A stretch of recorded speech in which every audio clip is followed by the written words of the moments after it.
$1,435 per student versus the $1,435 per student that we budgeted for, which resulted in additional revenue of $40,000.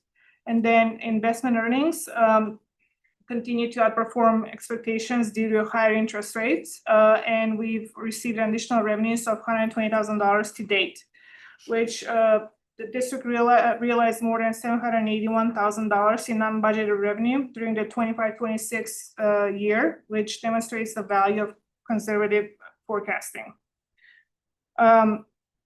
Conservative budgeting revenues. Historically, the assessed valuation growth has been strong in the past 10 years, but the 26-27 budget assumes flat growth, especially because it's a non-assessment year. The VIC revenues,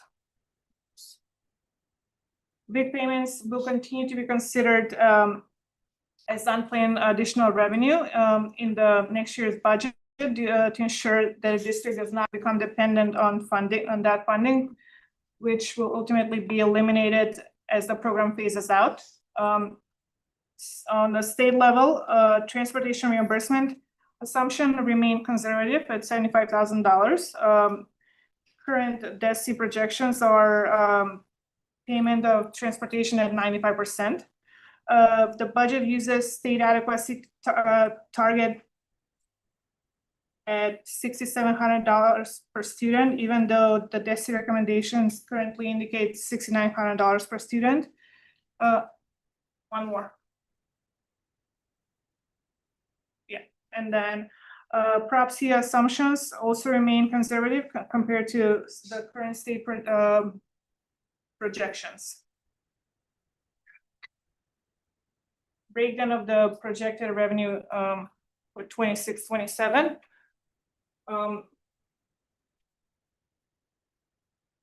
Local.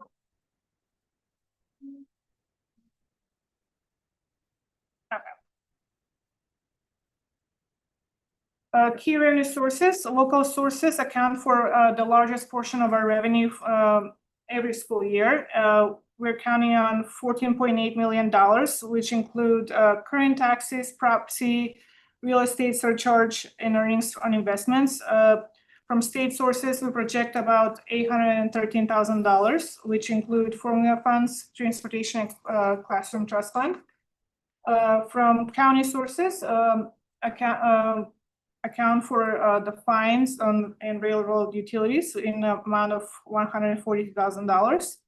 And then federal contributions are projected at $322,000, which cover Medicaid, lunch and breakfast, and title funds. The total revenue projected for 26-27 is about $16.1 million. If we compare it to,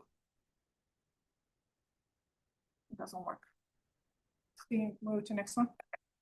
If we compare it to last year's budgeted revenue, we show a modest revenue increase of $148,000 if we compare it to the prior year. Okay.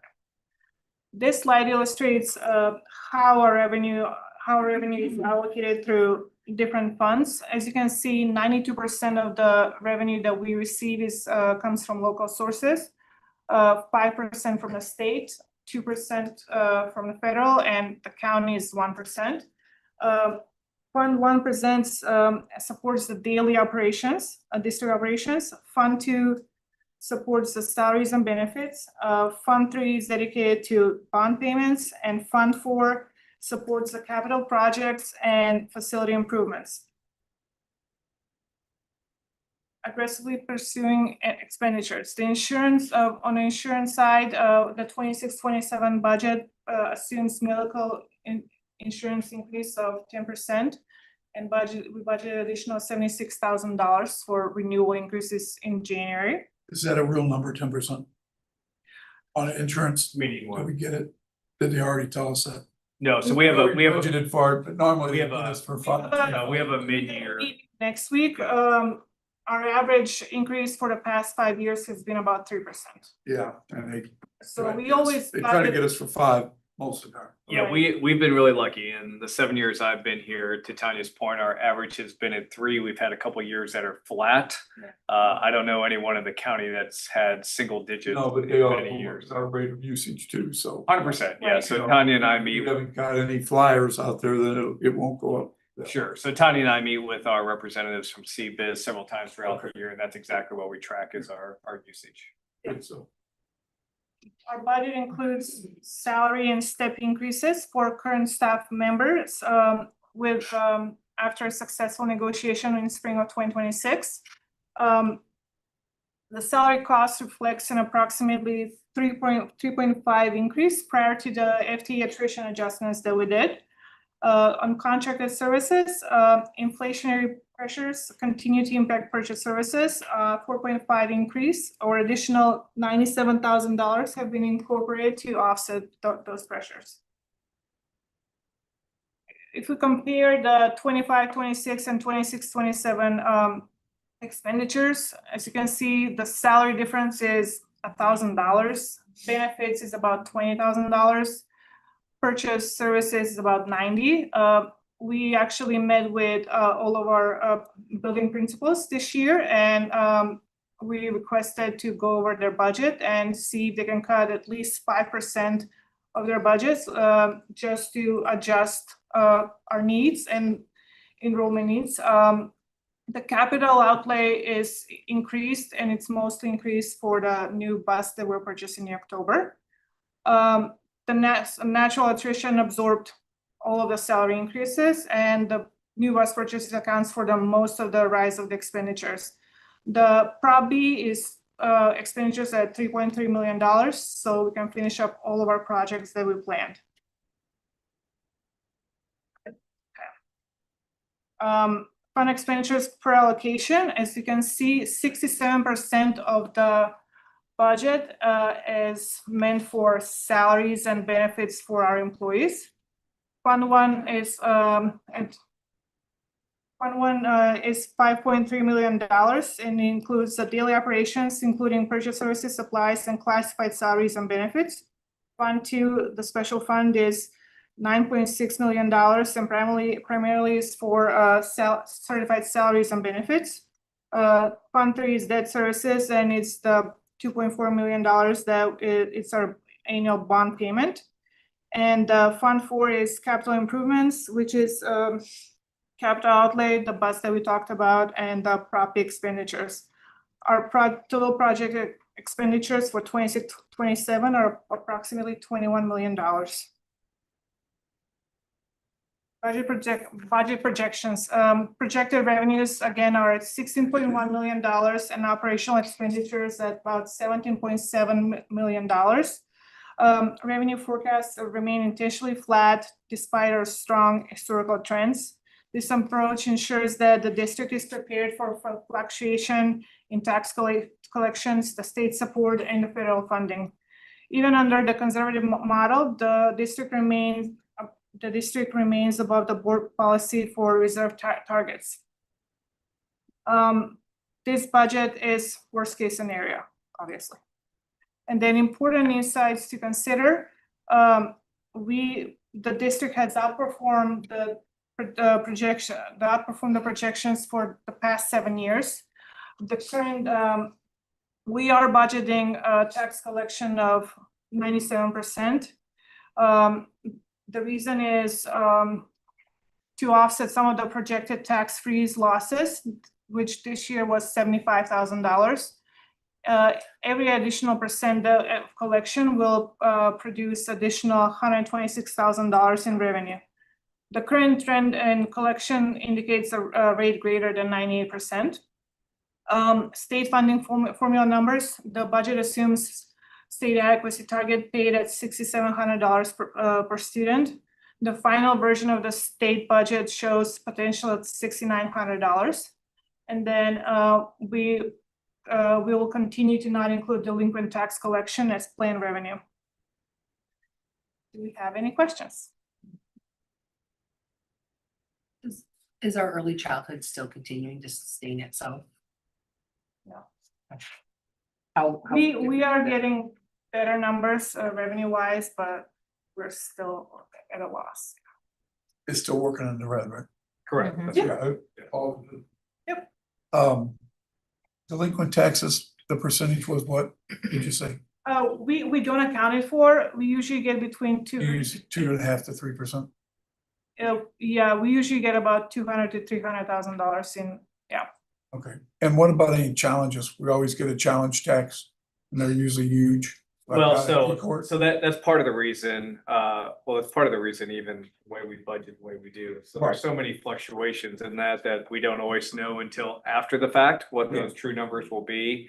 But also, I mean, it's some of the examples that Tanya gave. So this year, had we budgeted for an increase in property taxes, we would have lost $75,000 from the senior. Because of the freeze. As we know, across the state of Missouri, there's a lot of discussion, the legislator, about property tax freezes across the state. Right. When that hits, whatever, we don't know. The delinquent taxes that you bring up, Pete, those have to go through a court. So sometimes we've not even gotten those, if we get them all, until June, July, or Sometimes later. it takes over the year till the next tax year. Right. One of the reasons that we conservatively budget for revenue from the state is even when DESI sets a state adequacy target, including this current year, they have underfunded that. So they tell us a number, but then they actually don't deliver that number. And then as it comes into relation to the VIC program, we stopped several years ago accounting for that revenue, knowing that the program was sunsetting. And so we didn't want to become dependent on that ongoing. Which other schools have. Yes, very much so. Yeah, I just wanted for the other board members that haven't. And even transportation, we're probably a little aggressive at 75%, while they've had a much better track record the last several years. Historically, the state has underfunded transportation. Yeah, we were lucky that 2 years in a row, they actually funded 100%, but for next year, they're already saying it's gonna be 95 or less. So we're counting it at 25%. So Right. every dollar. Why everybody in this district needs to know how big it is for us to Right. transport the children. Sure. I Yeah, mean, and- it's not free by Mhm. any stretch of imagination. Yes. And when some of these large companies that happen to be in our tax entity decide to challenge the taxes, that has taken sometimes these large ones down at Tree Court 5 years for us to get our money. And it's not a little bit of money.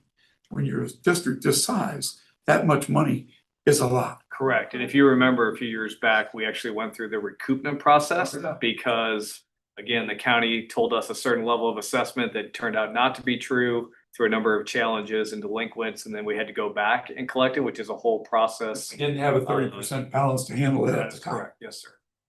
That's why we deal with that. And now you know the maximum for the fund balance has been lifted. Yes, that's correct. So that And then- used to be a maximum. There's only a maximum on debt service now. And then I will tell you, one challenge we have had this year is just in St. Louis County in general. So they have had a number of changes with accounting systems, personnel, et cetera. So even the timing of our collections have been significantly delayed throughout the year. And again, thankfully, we're in a position where we did not have to get a TAN or anything like that. But had we been sitting here a few years prior, that could have maybe changed. You want to explain that to the? Yeah, so even on. It's called a tax Sure. participation. Yeah, no problem. So it's one of the things we talk about, the fund balance. So one of the reasons we want a 25-ish% fund balance is that means that we basically have enough to make payroll until taxes start rolling in October, November, et cetera.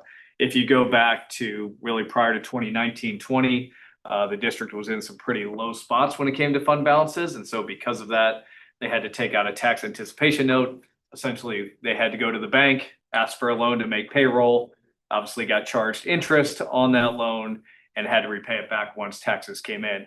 It's actually a common thing in school districts, but it's still pennies and dollars and cents that we can't put towards teaching, learning, and instructional programs. So another reason we want to make sure that we're comfortably in It that. feels real bad to take $1 million loan and make payroll. That's right. It really does.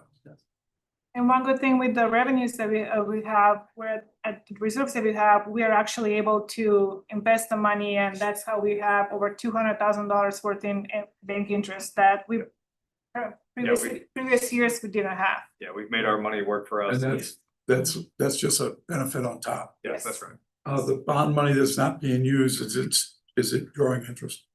It has. So we have to have all of our on money spent, this summer, excuse me.